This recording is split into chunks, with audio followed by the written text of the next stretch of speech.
Bonsoir à vous tous et merci de nous retrouver dans le programme du soir sur New World Info ce mardi.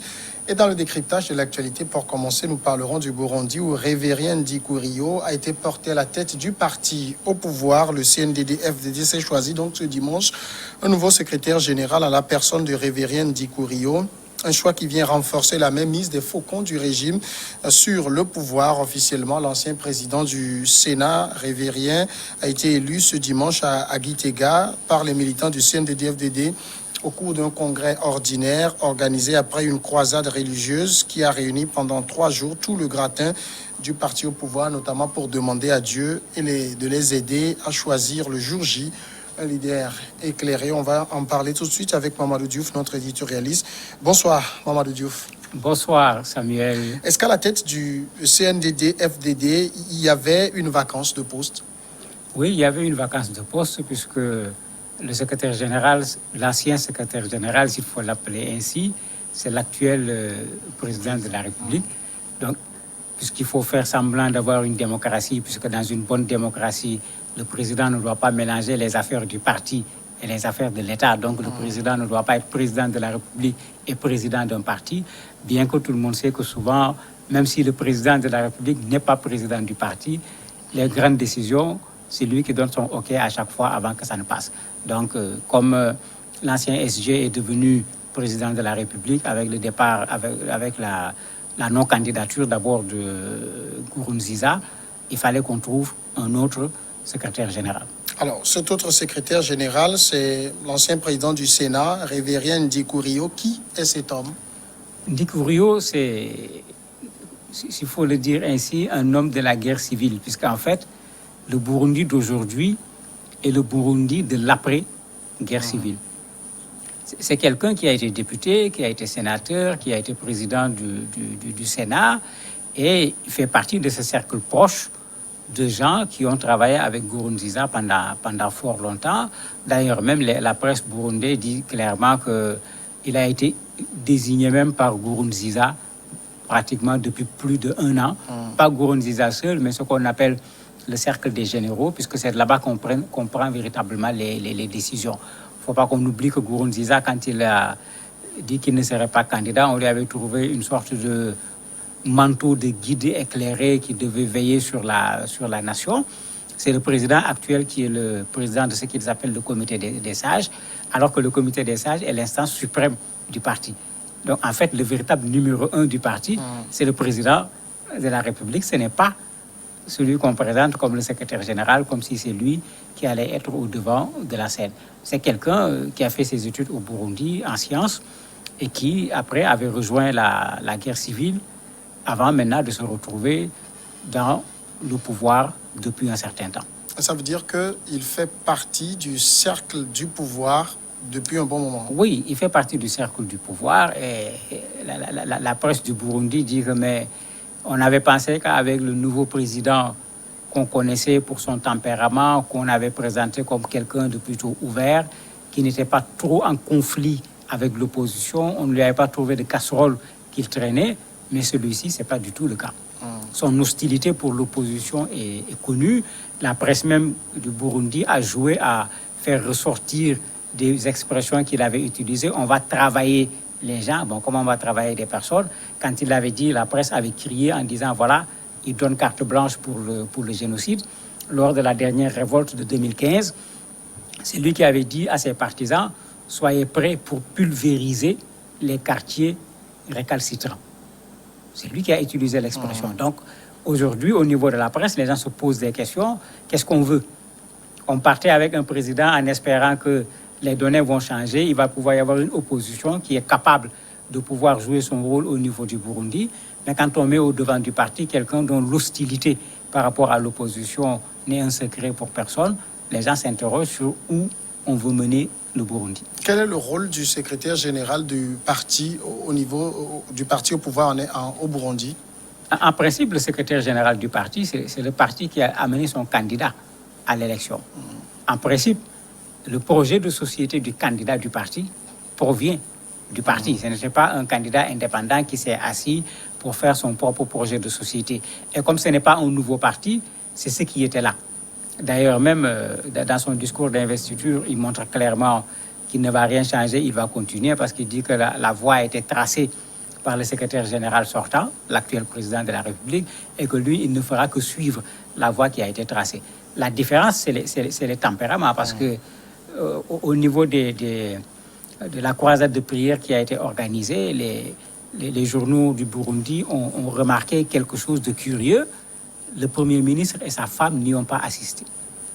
Alors que le Premier ministre est plutôt dans la position du président de la République, en considérant qu'on doit pouvoir permettre quand même à l'opposition d'exister et à l'opposition de jouer son rôle.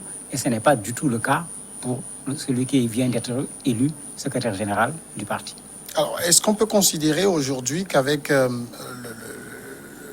le nouveau secrétaire général Révérien Ndikourio, on a un CNDD-FDD qui va être plus dur, plus renfermé?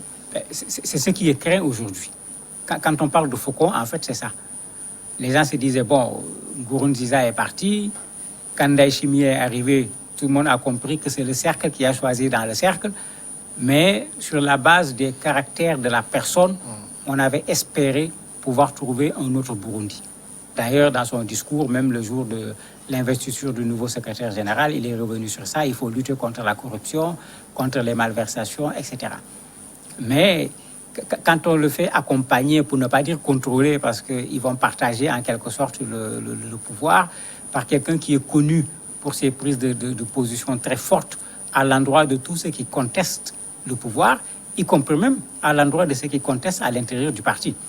Parce qu'il dit non, il faut que le parti soit fort. S'il y a des divisions, s'il y a des contestations, le parti devient faible. Si le parti devient faible, le pays devient faible. Il a même dit une phrase que les journaux du Burundi n'ont pas manqué de mettre à leur une. Il dit qu'il va tout faire pour être un bon pasteur. Parce que dans ce pays, vraiment, on exporte la religion dans ce qui concerne la politique. Mais il demande aux brebis aussi de ne pas s'égarer. C'est-à-dire, si vous vous égarez, je vais vous remettre en ordre. Et déjà, même ce discours, les gens trouvaient qu'il y avait déjà trop de religieux dedans. Mais en plus, il prenait la position de celui qui a le bâton pour remettre les brebis dans les rangs si les brebis risquent de quitter les rangs. Ce qui veut dire que pas seulement par rapport à l'opposition, mais même par rapport au parti, il risque de tenir le parti avec la main de fer qu'on lui connaît. Alors, son choix, pour le fait de le porter, le fait que le cercle des généraux ait décidé de le porter à la tête du parti, est-ce que c'est parce qu'on trouve que l'actuel président, Evariste Ndayishimiye, est un peu trop ouvert et qu'il faut refermer les choses? En tout cas, c'est ce que beaucoup d'analystes pensent. Puisque quand on regarde l'arrivée du nouveau président Ndayishimiye, on a senti déjà par la personne quelqu'un de différent. Et depuis qu'il est arrivé, ce discours va-t-en-guerre qui était là, on ne le voit plus. Il tente de renouer avec la sous-région. Il essaye de faire en sorte que, comme il l'a dit, les Burundais sont des Burundais. Ceux qui sont à l'extérieur doivent pouvoir revenir au niveau du pays. Alors que quand il le dit, il est clair qu'il parle des opposants qui ont dû quitter le pays à cause des exactions dont ils ont été l'objet, surtout avec la dernière crise de 2015. Peut-être que les gens commencent à s'inquiéter en se disant, mais ce monsieur-là, si on le suit, on risque de finir par perdre le pouvoir. Donc, il faut mettre à côté de lui quelqu'un qui va rééquilibrer les choses. Et la personne qu'on a choisie, vraiment, c'est tout à l'opposé du président de la République, puisque ses prises de position sont connues. Ce n'est certainement pas lui qui va demander aux gens d'arrêter, de calmer le jeu. Il risque plutôt de mettre de l'huile dans le feu. Et quels peuvent être les effets de son choix sur le dialogue inter-burundais? Les effets risquent d'être terribles parce que le Premier ministre, tout comme le président de la République, était dans la logique de ce dialogue-là. D'ailleurs, même dans le discours d'investiture du secrétaire général, le président Ndayishimiye a dit que les partis d'opposition ne sont pas nos ennemis. Ce ne sont pas nos adversaires. Il dit que c'est des gens qui doivent critiquer, nous devons les écouter, parce que quand ils nous critiquent, cela doit pouvoir nous permettre de revoir un certain nombre de choses. Mais quand le secrétaire général parlait, comme pour répondre, il a dit oui, les gens peuvent critiquer, mais il ne faut pas que les gens calomnient. Vous voyez que c'est vraiment pas la même direction que l'on prend. Le Premier ministre également était dans la même direction que le président de la République. Et quand on entend ce nouveau secrétaire général dès son discours, faire la part des choses, vouloir un parti fort, lier la faiblesse du parti à la faiblesse du pays. Mais on a quelqu'un qui, très certainement, va encore donner du fil à retordre à l'opposition du Burundi. Et quand on regarde le profil du personnage, il est à la limite un peu trop nationaliste. Oui, tellement nationaliste que parfois il refuse de parler le français, il refuse de parler l'anglais, il parle la langue locale. Les médias le décrivent comme, ils utilisent l'expression un nationaliste pur et dur, puisqu'il lui arrive de s'adresser aux gens en parlant la langue locale au lieu de parler le français qu'il connaît, tout comme l'anglais qu'il connaît également, pour dire que c'est quelqu'un qui risque encore de ramener ce problème Hutu-Tutsi que le Burundi a essayé de dépasser avec les accords d'Arusha, puisque c'est ça qui était à la base de la guerre civile. Les gens craignent que ce problème ne puisse revenir avec lui, puisque c'est un Hutu en bonne et due forme. Mamadou Diouf, merci d'avoir répondu à nos questions. C'est moi qui vous remercie. Marquons tout de suite la pause et nous passons après à l'invité.